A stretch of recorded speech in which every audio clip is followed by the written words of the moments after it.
Hello everyone, my name is Jean Maria, and today I'm going to talk to you about the book called Behave, The Biology of Humans at Our Best and Worst. Behave was written in 2017 by the professor of neuroscience at Stanford University, Robert Sapolsky. Before I review the book, I would like to remind you to subscribe to my YouTube channel, like this video, check out all the links in the description, my blog, my Instagram, etc. etc. Thank you. Let's begin. Neuroscience and evolution are both relatively new terms. In 1859, about 2 centuries ago, Charles Darwin came up with a scientific idea of how humans came to be. He called it the theory of evolution. The theory clarified many questions people had at the moment about life. In the 1970s, evolutionary scientists began thinking of ways of applying Darwin's theory of evolution to real life. These years were the time of many discoveries about neuroscience and biology.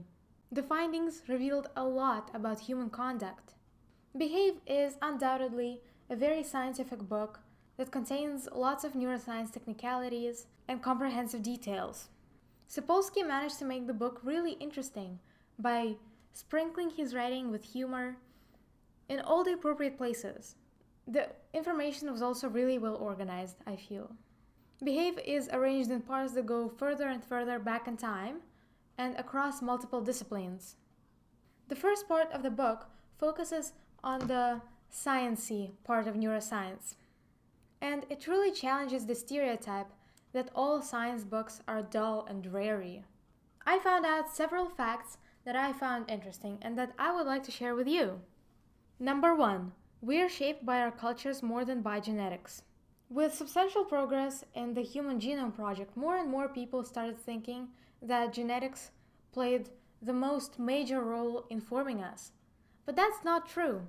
It is actually culture that defines who we are, and it does so almost on a molecular level. So, for example, if we internalize stereotypes about ourselves, such as about gender, race, sexual orientation, religion, etc., we start acting according to those stereotypes. They kind of become a part of us, and that is why so many people don't rebel in terrible situations. They just don't think they're worth it. Number 2. Genes and hormones have different effects in different environments.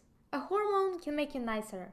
It can help you act altruistically, be friendlier to other people, etc., But they can also make you less welcoming and more crummy. It all depends on the environment.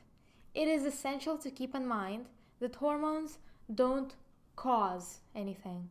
For example, there's a common misconception that testosterone, that it causes aggression. That's not really true. I mean, it can enhance the aggression that already exists, but it doesn't necessarily cause it. Number 3. The frontal cortex, part of the brain responsible for learning, creativity, and functioning in the society, develops the latest, by 25 years old in humans.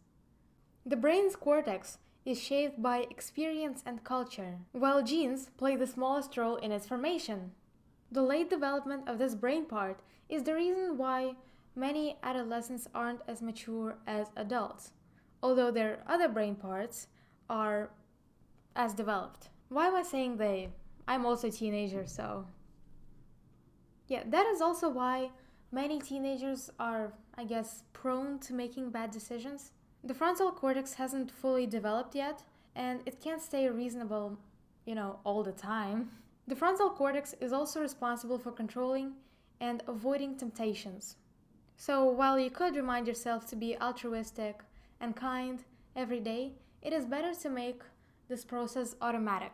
All in all, this book was kind of a mix between Sapiens, Homo Deus, and I Contain Multitudes. It was more focused on the brain and behavior, though. In some chapters, I felt like Robert Sapolsky quoted Yuval Noah Harari. It would be epic if they interviewed each other. Additionally, they're both professors at prestigious universities. If you always wanted to get into the neuroscience course at Stanford, but didn't know how, or if you always wanted to find out more about the brain in general, then this book is for you. Behave is very comprehensive. My rating is 5 out of 5. Anyways, hope you guys enjoyed this video. Give it a big thumbs up, subscribe, check out all the links in the description, and thank you. Bye.